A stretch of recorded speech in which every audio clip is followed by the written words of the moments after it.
think we need to really get at, what are we choosing here? Are we choosing to pursue consistency? Are we choosing to look forward? Are we choosing to listen? Are we choosing to serve? And are we really choosing to do our work in the best interest of everybody out there? So one of the things the NFHS can promise is we're going to listen, we're going to watch, and we're going to exercise a voice. We're going to provide resources as much as we can.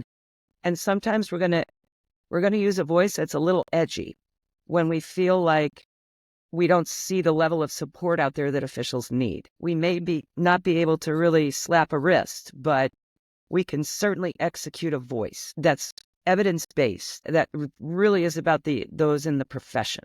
So the hashtag Become an Official was the first campaign that we initiated, and it was born out of the shortage and the reasons why there was a shortage. That really we have to give props to NASO for the surveys that they have done that really provide us with some evidence-based language around the problem.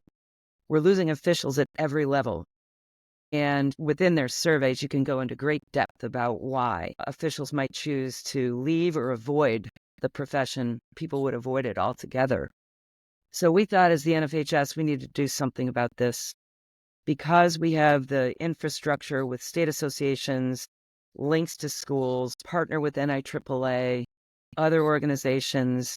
We could step out in front and do something, invest resources in a national campaign with, again, the infrastructure to get people connected to the profession. So a lot of things are happening in Indy, more development of facilities, educational opportunities. I would encourage anybody listening to Google Marvella, the wife of Birch Bayh, who authored Title IX, in a $100 million facility that's going to be built in Indiana, focusing specifically on young girls and women in sport, leadership, wellness, etc.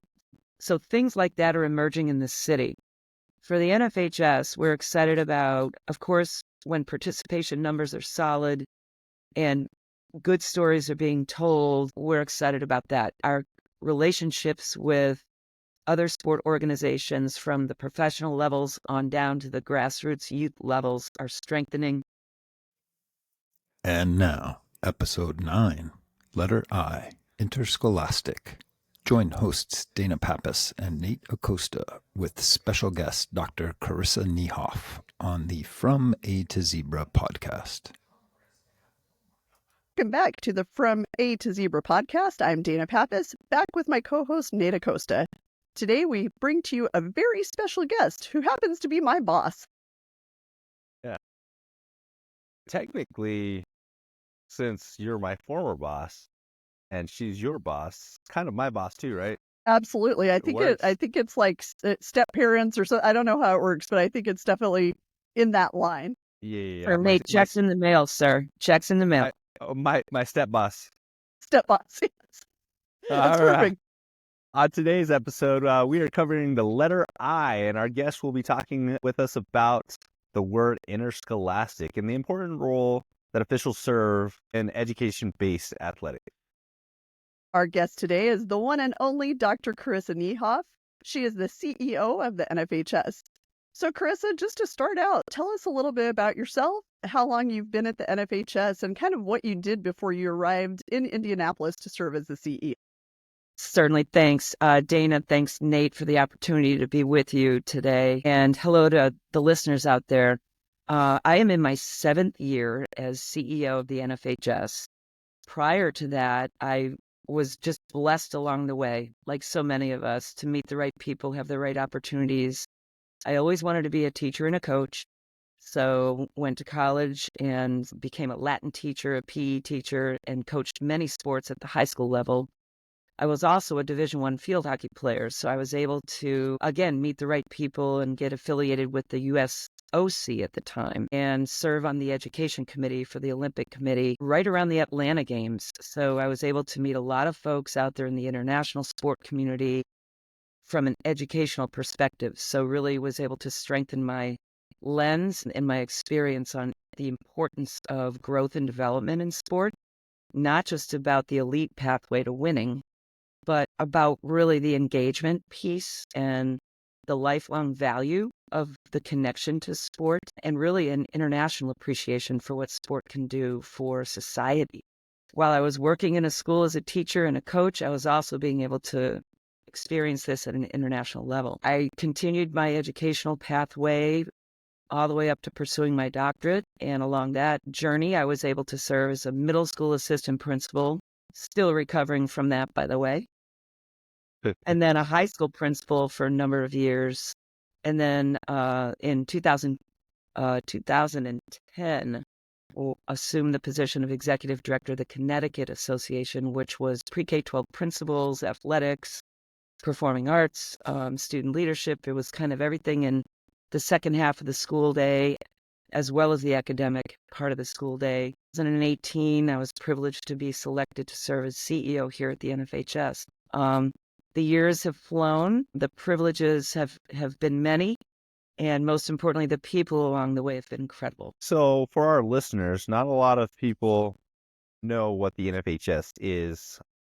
Can you explain to us what, the NFHS is and what the vision of that is? Of Sure. the organization. Sure. Thanks, Nate. So the NFHS is the National Federation of State High School Associations.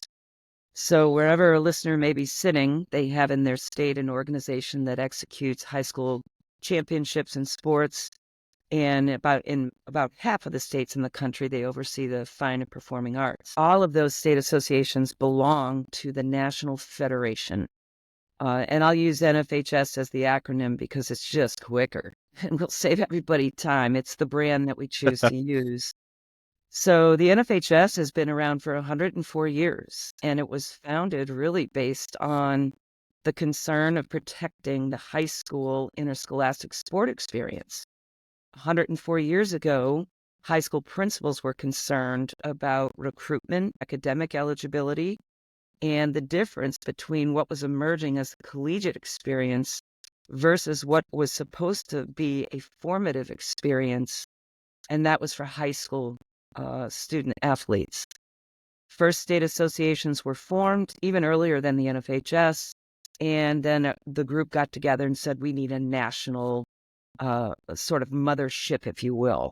We all belong to sort of a catalyst and a tether to what the most important values were in the country, protecting interscholastic athletics. So 104 years ago, we were born. A lot of the reasons that caused us to come into existence are still our job security today and challenges for state associations. They've gotten much broader and more challenging, more urgent, and they're really driving the importance of the existence of the Federation. All of that to say, Nate, we do not have a lot of mandate authority. The Federation model by design is different from our neighbors at the NCAA that have, just over 1,000 member schools and associations. We've got almost 20,000 high schools alone across the country. We write rules, playing rules for sports. We provide over 100 courses in our online learning center.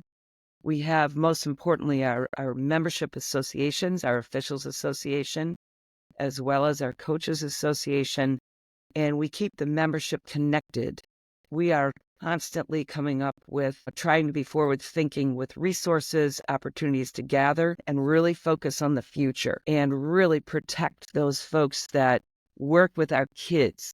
In addition to the rules for programs, we need to make sure that our officials and our coaches working with scholastic-based interscholastic sports are the best prepared they can be and the best supported they can be. We're a staff of 41 that's serving millions, literally millions and millions of students, parents, coaches, officials, and state associations. Wow. It's And small but mighty. Small but mighty. But I also think that you talked about how you really don't have any kind of mandate. You can't, you're not anyone's boss. You're working for the membership. You're working for the state associations. And I think a lot of times officials, parents probably assume that you have some kind of authority over these states. And so they come to you and they're like, oh, Karissa, I need you, to take care of this state for us, and I just want our listeners to understand that you're there as a support system, not, as an authority figure. You know what, Nate, I appreciate that comment, because you're absolutely right. People need to understand that the NFHS exists to be a voice for a lot of different ways. It's not one voice, one way, or one opinion, or one right or one wrong. We are a voice of 51 associations, millions of people out there in the field. And the beauty and the challenge for us is that we try to get it right, that we try to get it to be accurate, that we try to represent all faces, all voices, all situations, and we try to bring all of that together. Here's the challenge: to speak in a way that represents fairly whatever's going on out there. It represents a voice that's educated, that's forward thinking, that is sensitive, that is a listening ear, but also a strong spine to stand up for what is education-based experience. And, we often use an expression, what hill are you going to die on? Whether it's a business or, a position statement about something that truly matters. We will forever stand on the hill that is what we think education-based athletics should look like. And that includes the experiences of kids, coaches, officials, and all that we can do to educate them and support them. So the Federation is a complicated model, but within the complication is also something very simple. We have to represent everybody and make sure that we're attentive to everybody out there. I love that you asked that question, because I get calls all the time about an assignment in a football game and how did this happen, and they want us to take action against the state association or the local association, and it's like that's not our lane. Like, that's not where we exist. That's not what we do. And when we talk about specifically, and we're going to flow into this anyway, but when we talk about officiating in particular, there are people who expect us to mandate certain training for officials or pay scales for officials, and they come to us and it's always, well, the NFHS should pay officials more and the NFHS should do this. And it's like, we can't. We can certainly provide recommended best practices, and we can give ideas and, recommended guidelines. But when it comes down to it, that's up to each state association and their structure and their board of directors and their handbook. So I think I'm really glad you brought that up, because, working in, obviously, my career's been state association and then NFHS, I kind of forget sometimes that that's not something that just everybody knows. And I'm really glad you brought that up, because it is important to understand the difference of, the NFHS model as opposed to the NCAA, where they've got a little bit more of that governance authority. So I'm really glad that you asked that. And it's tough from an officiating standpoint, because I think that officials are wanting some kind of standardized training and standardized education. You brought that up, and I think we hope that the NFHS has that kind of, like, this is what we're going to do, Right. and hold the state associations accountable, but also understanding that that's also not in your scope. And Exactly. all you can do is really kind of best practice. Here's what you can do, maybe help them with resources. But because there are states that I know that are frustrated with their training programs and their education. And so, but it's really cool to see that you are taking action and working towards giving them the resources that they need so that they can give us what we need. And Absolutely. Nate, something that underlies us, and we appreciate this at the NFHS, and there's nobody better than Dana on our staff now to represent the voice of officials nationwide. There's a lot of choice at work here.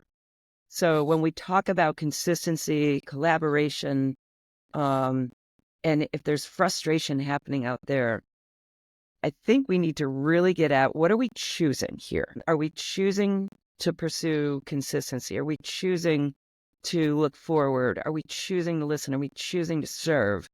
And And are we really choosing to do our work in the best interest of everybody out there? So one of the things the NFHS can promise is we're going to listen, we're going to watch, and we're going to exercise a voice. We're going to provide resources as much as we can. And sometimes we're going to use a voice that's a little edgy when we feel like we don't see the level of support out there that officials need. We may not be able to really slap a wrist, but we can certainly execute a voice that's evidence-based, that really is about those in the profession.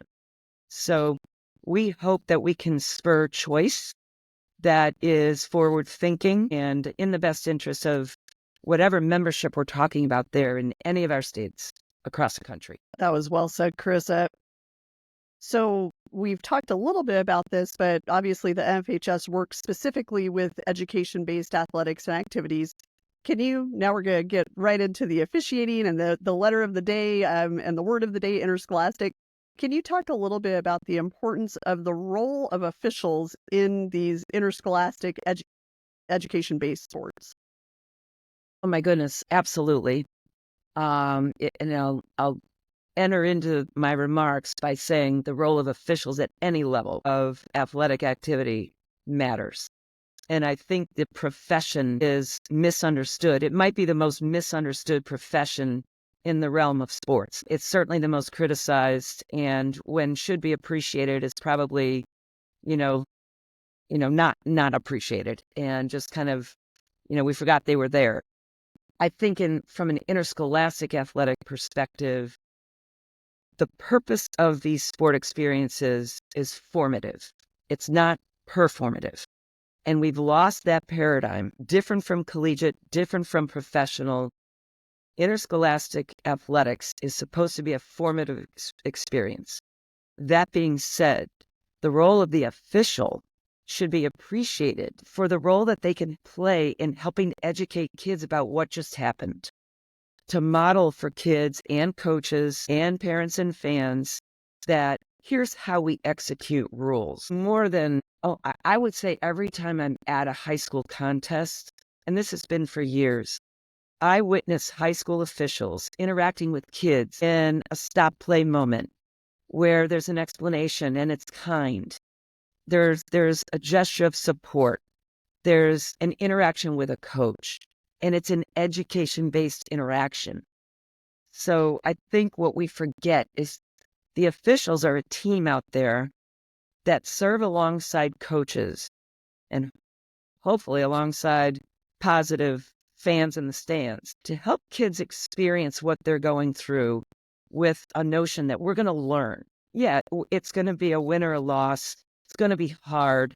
It's going to be physically challenging, but we're going to learn together here. And the officials help that environment to be fair, to be neutral, to be clear, to be strong. And I really do think we unknowingly look at officials sometimes when things feel like, ooh, what's going on here? This doesn't feel good. Like we're firing up here. And we look to the officials to try to fix that, even if it's not their job. And I think that's where some understanding about the role of officials needs to be developed. It's not their job to calm everybody down. What we need to appreciate is that they're modeling calm. They're modeling consistency. And we have to use their example as a guide for our own behaviors. That's a very long-winded answer, but Great answer. To a misunderstood profession that we need to help support better. Yeah, you said something that I think, I've sat in on enough state association meetings and at all levels, and you brought up the fact that, we're kind of an afterthought, in the planning, athletic directors, state associations are scheduling games and things like that, but nobody's ever communicating with the officials, the assigners, the people that actually make sure that, and so not only does that, cause problems on our end, because right now, we have that shortage. And so I have seen an uptick in the amount of games and contests that we are creating. Right now we have a C team A and B, JV A and B. And now that creates an entire, and understanding that, yes, that is what's best for kids, because now we're giving more opportunities for our student athletes to participate. But at the same time, it's putting a strain on officials. And so there needs to be that constant communication with us so that we can work together. And so thank you for touching on that, because I really think that we aren't really communicating with our officials as much as we need to. Yeah, I think, Nate, I think about what officials have to go through. They go into the profession, they go into every single contest with this, enjoyment of what they're about to do, yet they have to swallow hard sometimes, knowing that they might get hit with negativity.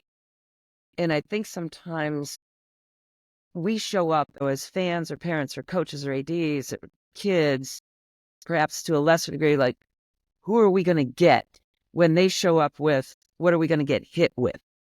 Yeah. And I think we have to get to resolution about that. When officials have to change out of the trunk of their car or need an escort to and from a playing setting. And it's all based on somebody's expectations around winning and losing instead of just a good contest.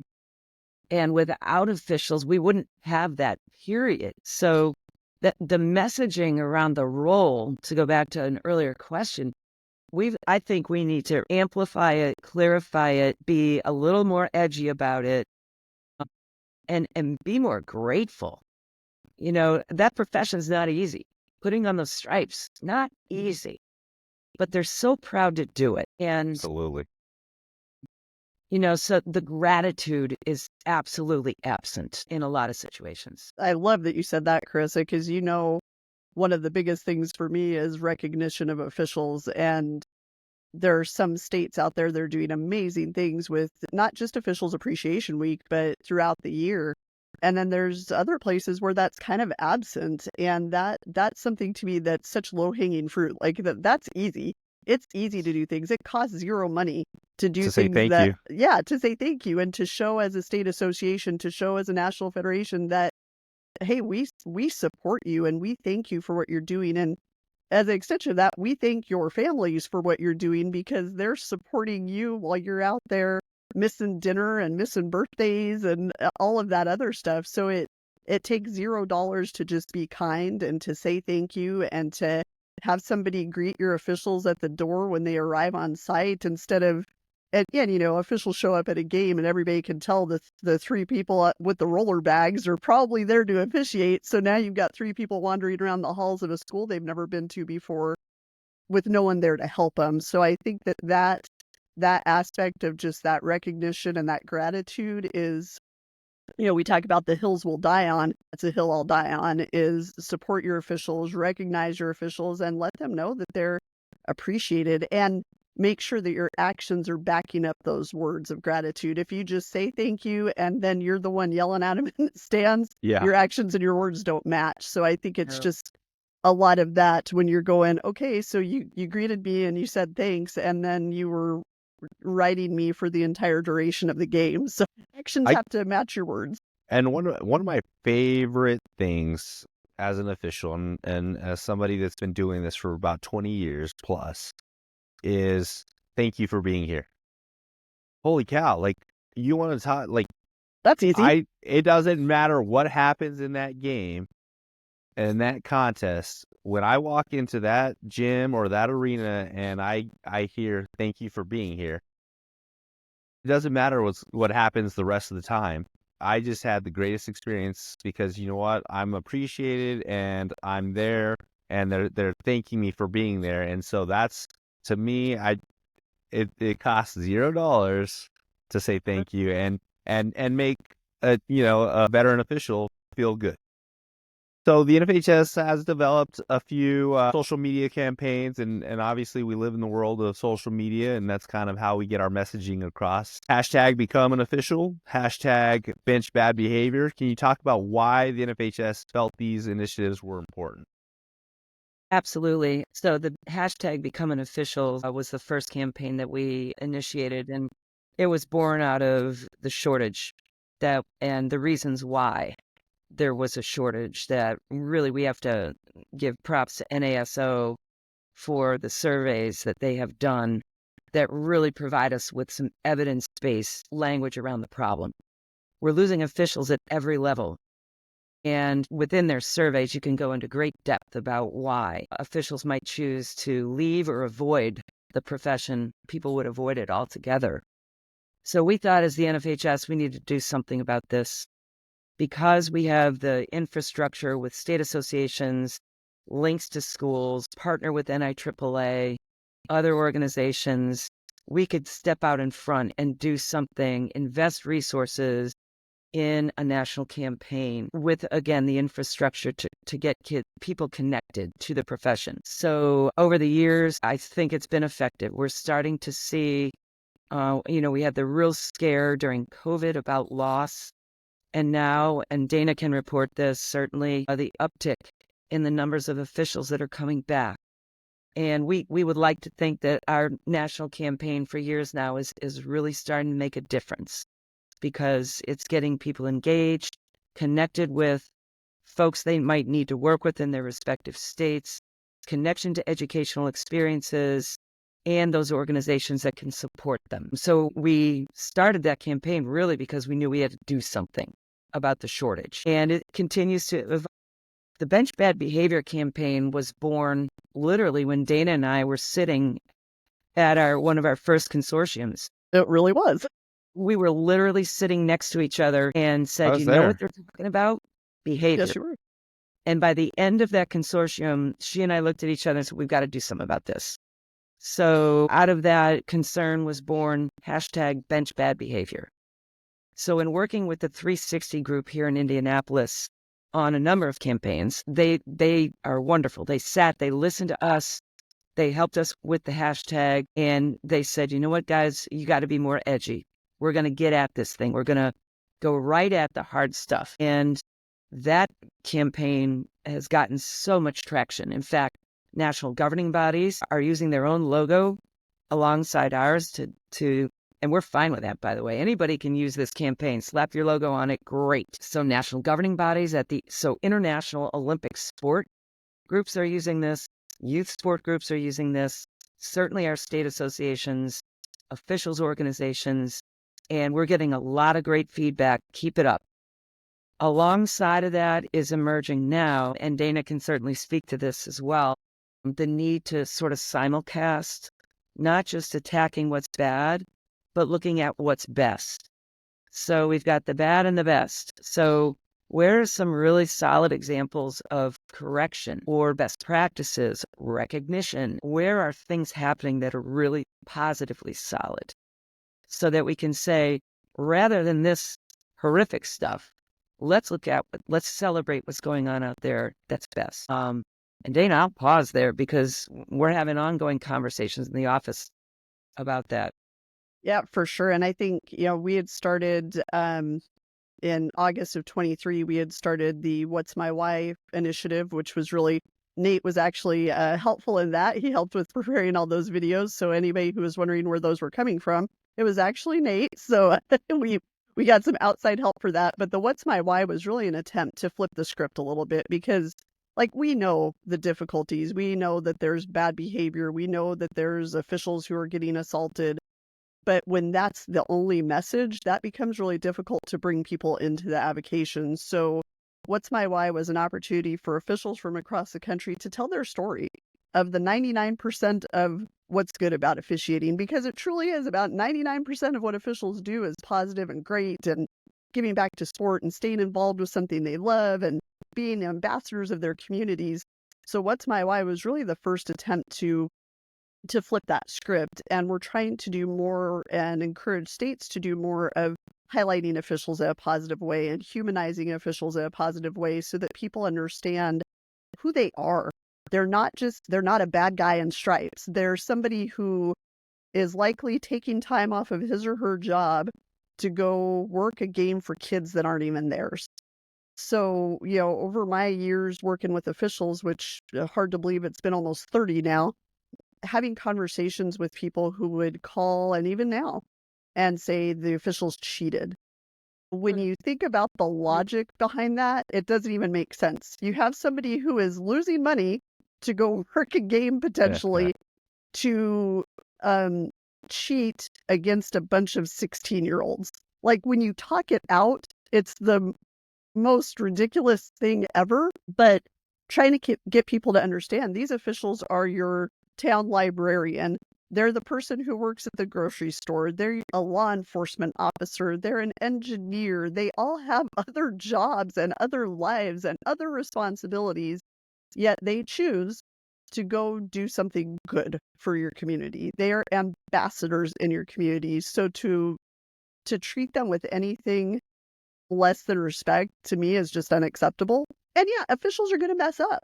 They are. They're not perfect. And people thinking robot officials solving the problem is a thing. They're not, because guess who makes robots? Human beings. So there's always going to be a human element, and expecting perfection out of officials, but thinking it's okay that everybody else can make mistakes. That's where it's an uneven situation in this interscholastic family. So I know I just got really frothy and heated over it, but just being able to highlight all the good. And Nate and I mean, since we work together at the New Mexico office, that's all we talk about is, let's talk about the good, because there's enough bad out there. Let's highlight the good. And from that first consortium, and I remember specifically you were up there speaking to the group, Karissa, and you were just brainstorming as you were speaking. And you're like, you know what, we really need some kind of like hashtag like bench bad behavior, and that's kind of, so I do remember that. The light bulb went on. Yeah, but it was one of those. It was also there that I also realized that, man, we really focus on a lot of the negative when it comes to officials, right? Officials getting attacked, officials getting yelled at, and the fans are just absolutely terrible. And that was also kind of when I started brainstorming with Dana on how can we actually tell the good, tell the people about the good side. Yeah, the good story, and what we actually, because let's be real, 90% of officiating is actually amazing. It's a small 10%, right? But we highlight that 10% over, media outlets, and so I was like, you know what?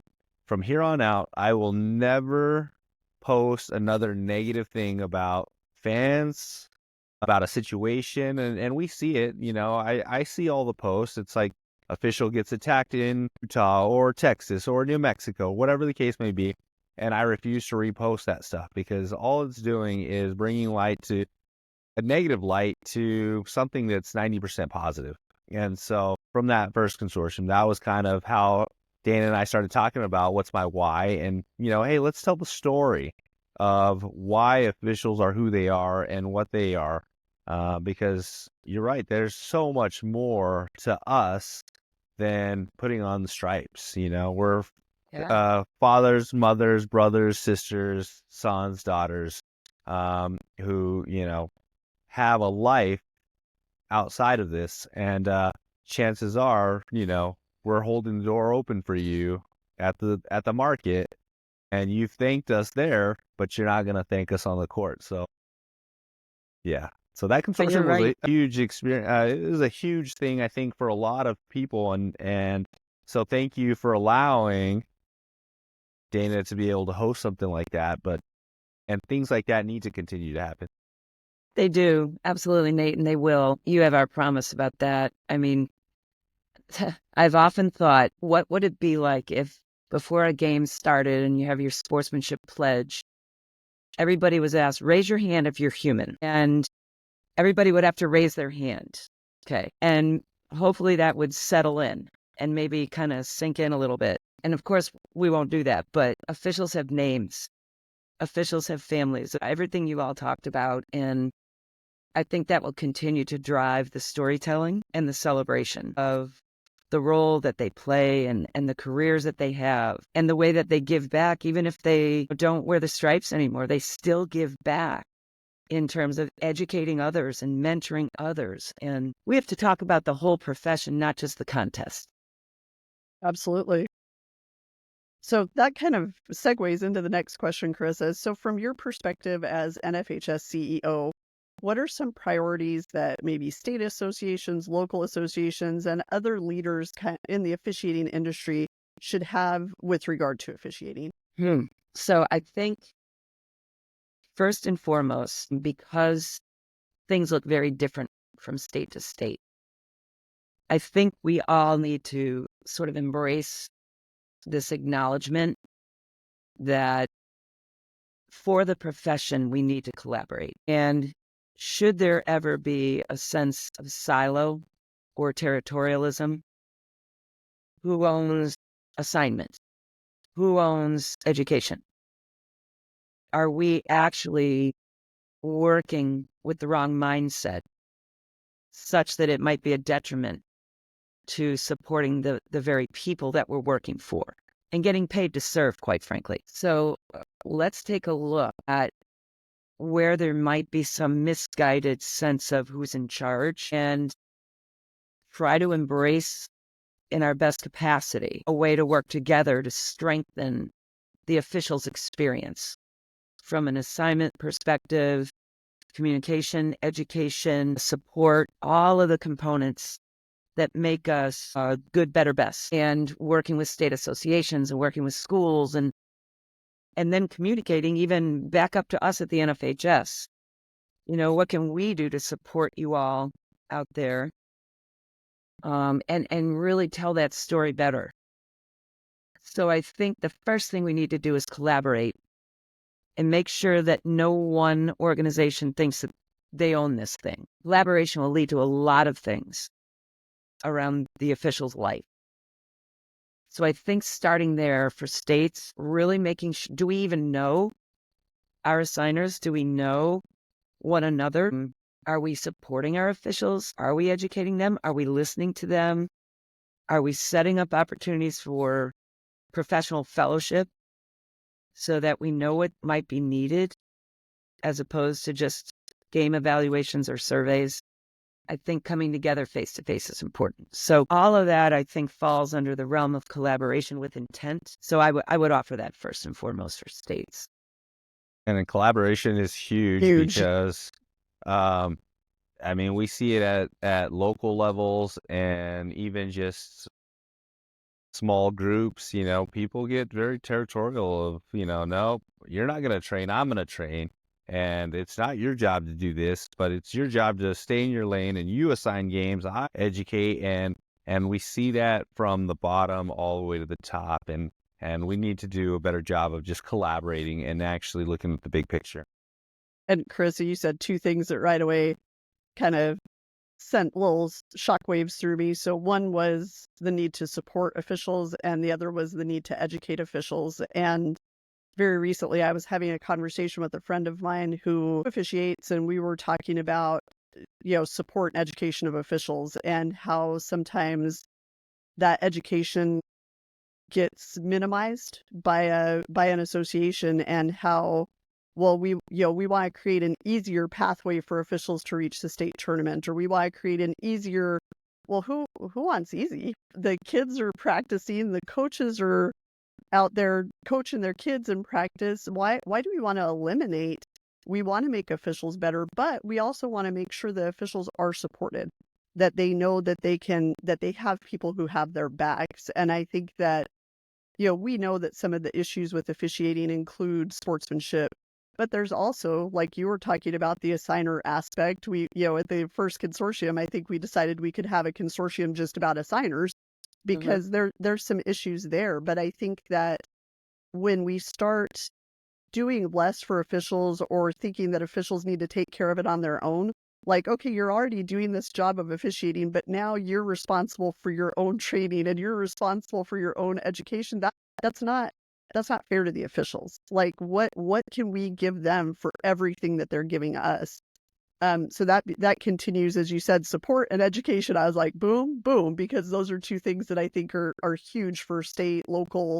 I mean, even levels that have nothing to do with us. I think it's just incumbent that needs to be provided. And it's like anything in life. I mean, we don't want the easy pathway. We don't want to just be handed things because life isn't as fulfilling if you don't have to work for it. And so these state associations that are minimizing, their process and their education and leaving it up to the official and I guess making things fair for everyone. Well, you know what? Some people work harder than others, and those individuals should be recognized, whether that's a state playoff game or whatever the case may be. But as we minimize, it also minimizes the job. It just feels like it's like, oh, it's a participation trophy, and then that's the last thing that officials want too. I mean, we want to be challenged, and that give us that education so that we want to grow and we want to be fed with information. And if we're not being fed, it just becomes blah. And also, I think if you make it easy, that's a disservice to the kids. And it's also it affects the quality that we're putting on the floor, field, pitch, mat, if we're not adequately equipping officials to do their jobs. So I think that there's a really dangerous byproduct when we stop helping our officials to get better. Yeah. Agreed. So with that, I mean, we've talked a lot about, and you've probably covered some of this, but what do you feel the biggest challenges are for interscholastic officials?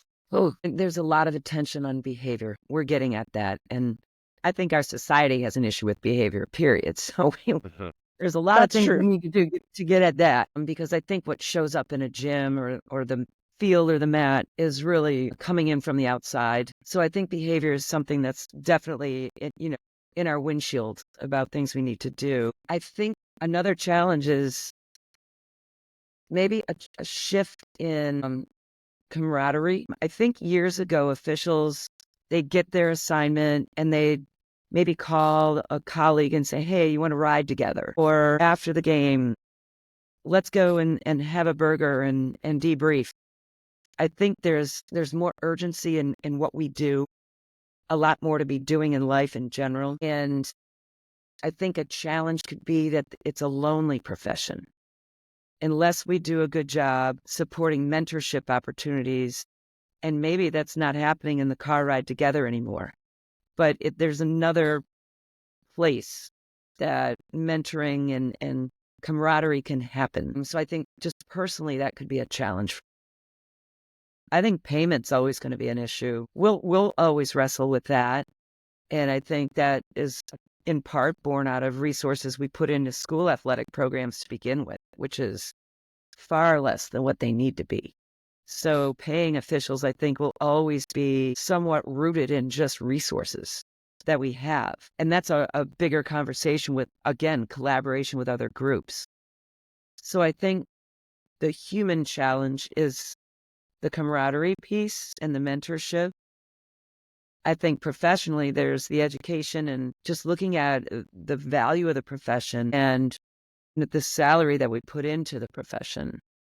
And we all know that that's low on the list in the survey of why officials do what they do. And then I think just making sure that we do a good job supporting them so they stay with it. We are increasing in terms of high school participation numbers. So we don't feel like there's a loss of interest in numbers of contests. But the resources to support the people we need in the profession are waning. So we have to pay attention to that. I don't know, Dana, I mean, you and I are in the office. Did I miss anything there from your perspective?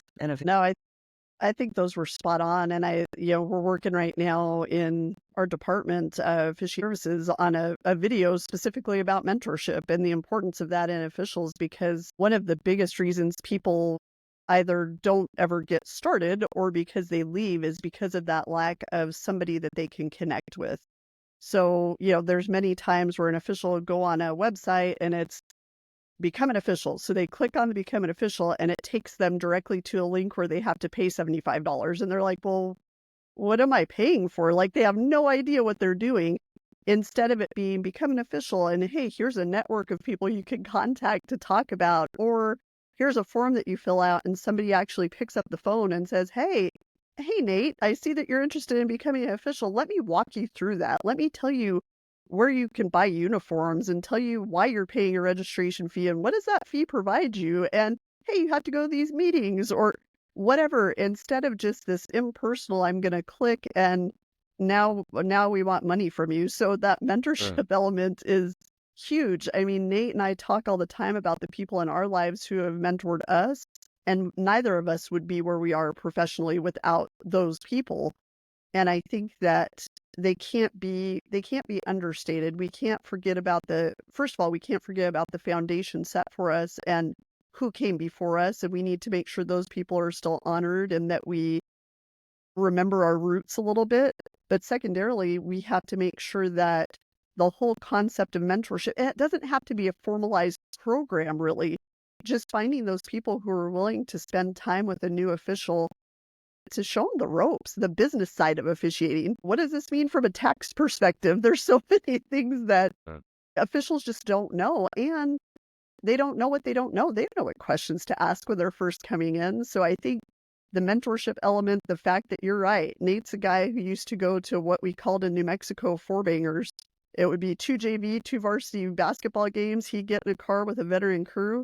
And that mentorship, he was getting mini clinics every time he would go to a game because he was with veteran officials and they could talk about officiating. They could talk about after the game plays that happened. That's not happening anymore. People aren't traveling as a crew because there's so many other life responsibilities. So I think that bringing camaraderie back into officiating is super important. Yeah. You hit the nail on the head as usual, Karissa. So we're actually gonna move away from officials for just a minute. So what are some things that are currently going on with the NFHS, both here in Indianapolis and nationwide, that you're really particularly excited about? Wow. Well, participation numbers being up. When you say Indianapolis, I'd be remiss if I didn't say that the city is absolutely, we're sheltering in place here because of Taylor Swift, who is We are. 2 nights ago. So hence working from home, I'm a podcasting Swiftie. from I am a home. Swiftie. Are you Lord. really, Nate? Oh dear. I Had I am a known, Swiftie. I wouldn't have invited you to ever be on this podcast with me, tell you what, had I known, I would have rented my house out for 10 grand for 3 days. right? No, but I think the city of Indianapolis is, I will say, maybe a little biased, but I think it is the sports city in America when it comes to corporate citizenship. When you look at government leaders, city leaders, sport leaders, they intentionally have made Indianapolis into a sports city. So a lot of things are happening in Indy, more development of facilities, educational opportunities. I would encourage anybody listening to Google Marvella, the wife of Birch Bayh, who authored Title IX, in a $100 million facility that's going to be built in Indiana, focusing specifically on young girls and women in sport, leadership, wellness, etc. So things like that are emerging in the city. For the NFHS, we're excited about, of course, when participation numbers are solid and good stories are being told, we're excited about that. Our relationships with other sport organizations from the professional levels on down to the grassroots youth levels are strengthening. We're having the same conversations now around what an experience should feel like for a young person in sport, carving out the elite model. So age and stage, as well as opportunity, are things that we're really, really talking about now with a commitment to growing programming around that. I think those are all from a 30,000 foot altitude. Those are the most important things. Challenges, legislative challenges to state association regulations and bylaws were the number one reported concern during our section meetings in the last 8 weeks. So excitement around that is more energy around that. So we're excited to kind of lock elbows with our states and try to get at some of those concerns, making the case for state associations and the programs that we sponsor.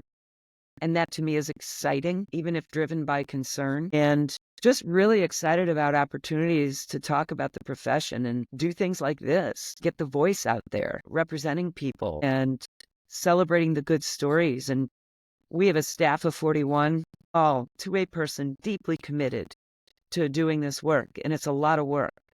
We think we're making some good impact on the people out there in the states and schools and especially the kids.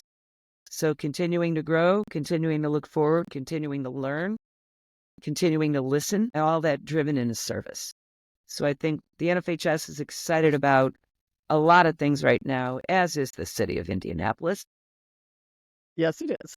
Even though it's pretty excited about Taylor Swift, it loves its sports. Loves and my fascination, and I'm off topic, but my fascination with Taylor Swift, right, is I watched her documentary and kind of her path into what she is now, and somebody who obviously my mother was just a strong female presence who was hardworking.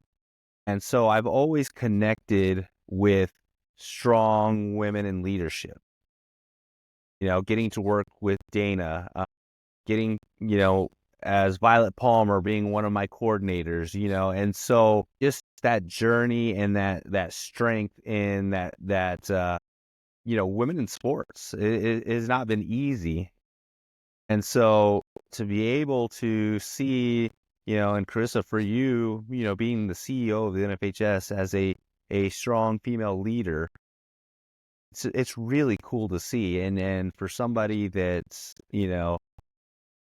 appreciative of that, I think that it's just amazing. And I think I tell people all the time, we need more women in sports at all levels because you just do it better, to be honest. Well, Nate, I appreciate that. And again, would encourage and love to get you connected with the folks that are developing Marvella, because these are gentlemen that came from a single mom with 4 boys who worked multiple jobs just so they could play. Hence now the investment here. But I will say that personally, my own journey, it was harder earlier on. I think the more educated we become and the higher levels of service we're privileged to enjoy, and it's more responsibility and it is tough. But I think with that becomes more educated respect. It was harder for me as an emerging teacher, coach, AD, where it felt a little bit more kind of like a one eyebrow up. How did you get here at the lower levels? Which I think underscores, especially for earlier officials, the mentorship piece, that you belong here. And there's no side eye looking at you as a female in this sport profession. I had a lot more discrimination incidents when I was in my 30s than I do now in my 50s. And you claw and scratch your way to get places. And you say yes to every opportunity. And it's not about them. It's about your journey and what your mission is. It's interesting when you say women do it better. I think we do it differently. I think we're wired to be a little more human focused, a little more feeling focused, hopefully not to our detriment, but a little bit just more in our wiring to sort of experience things with empathy. Not that men don't. I mean, sometimes I would say I'd rather work with men than women because we can get through it. But I appreciate that very sensitive comment there about what we do that might be different. And I, again, circle it back to let's pay attention early on to tapping women on the shoulder, taking them in, embracing them, because we are the minority. And it's harder when you're the minority. So I don't know, Dana, if you have thoughts about that as a woman. I do. And, Nate is somebody who we talk a lot at our women's leadership team meetings about allyship and the importance of ensuring that we have male allies as women in this industry. And Nate has always been one. he's always been out in front of encouraging females to get in officiating and encouraging females to seek out leadership roles and, tapping them for those like, hey, this position's coming up. You should really put your name in the hat. But similarly, Karissa, when I started, I was, 28 years old when Gary Tripp came into the NMAA and asked if I wanted to be the commissioner of officials. And I was terrified. I was a 28-year-old female who had never officiated.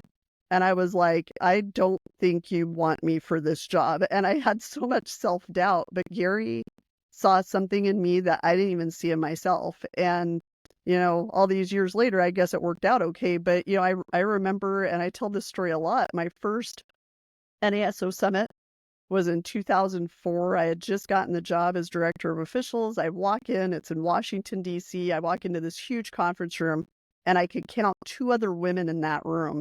And I sat down. I'm like, all right, I'm here. I had my chest kind of puffed out.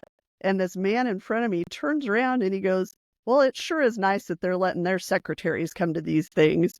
Brother. My jaw just dropped. And I'm like, without saying much, I just went, yeah, I'm the commissioner of officials for New Mexico. And he just kind of turned around and didn't say anything. The rest of the time at the summit, I was looking for that guy. But it was always having to prove myself, like, I belong here, I belong here. And as time goes on and you have that, resume, so to speak, people respect what you've done. They understand that you have earned your seat at the table just like they have. But it was not always easy. It's not an easy journey for women, especially on the officiating side. I always say that my hope one day is that at officiating conferences, the line at the women's restroom is as long as the line at the men's restroom. Because it's one of the only places as women we could go in and out of the bathroom and the men are still standing in line. If you go to a concert, that's not the case. Women's line forever long, men are in and out. So I think that that's a strange marker of success, but it's that thing where I want to wait in line to go to the bathroom at an officiating conference. That's my very strange dream. But it's individuals like the two of you that are making it easier for future generations.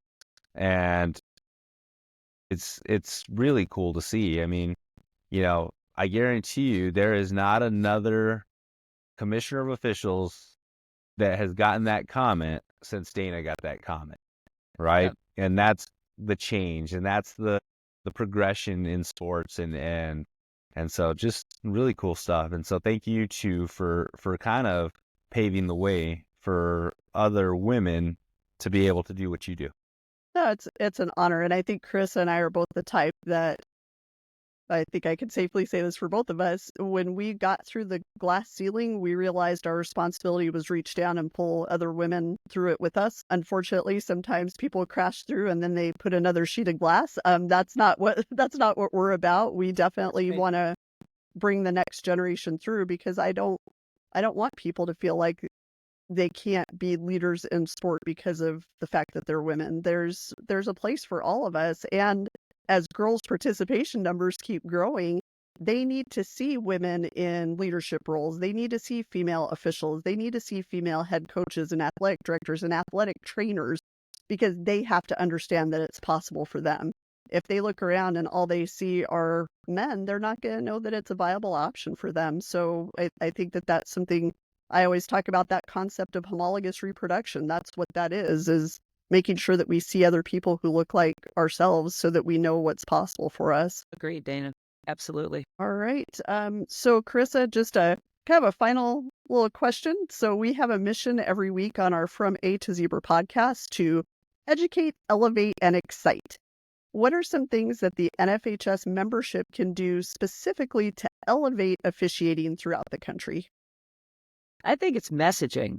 It's telling stories instead of throwing criticism. Tell the right stories. Talk about, and there's so much of social media capture, footage, examples. It's very easy to be happy if we just make a commitment to do that. So let's talk about officials as much as we talk about if we're talking about Friday night football, for example, here in Indiana, we've got sectionals going on. Well, let's introduce the teams. And by the way, let's meet the officials. Let's tell the story about who they are as people, introduce them as humans. And you're starting to do that in your department within the NFHS. Certainly, Nate, this podcast, fabulous example of things we can do. There's a huge list of things that we can do that don't cost a penny, as you said earlier, or take advantage of resources to create something new. So tell the good stories, say thank you, make sure you know who they are out there, get your list. Do we even know who the all of the officials are in our state? Where do they live? Who are their assigners? Are we facilitating relationships across assigners? And let's just come together at least once a year and whiteboard. What can we do this year to strategically sort of planning a development of initiatives, celebration, messaging? That would be, I think, a really great endeavor if states can put some resources into doing that, even if it's a regional level.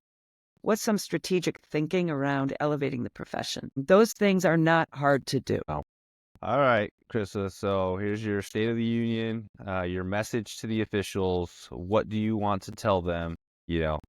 Go. Thank you. Thank you. We are more empathetic than you may realize. And for those who are not empathetic out there, shame on them. We, the NFHS, are doing everything that we can to elevate your profession and to excite people about your profession.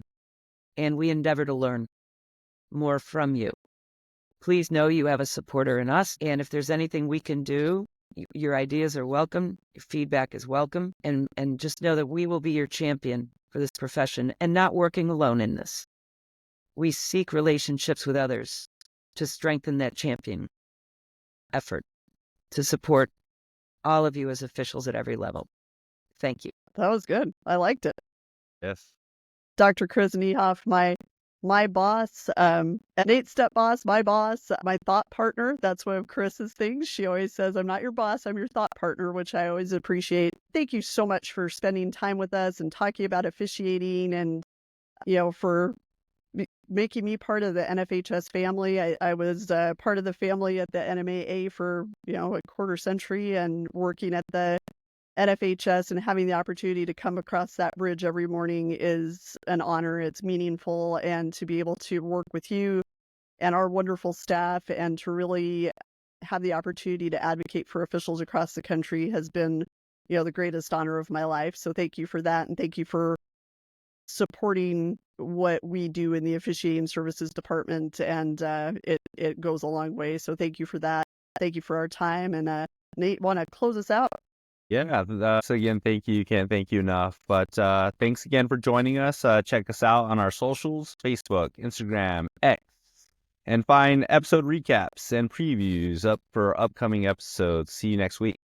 Thank you. Thank you. Be sure to hit that like button, follow, subscribe, and also catch From A to Zebra on Instagram at from_A_2_zebra,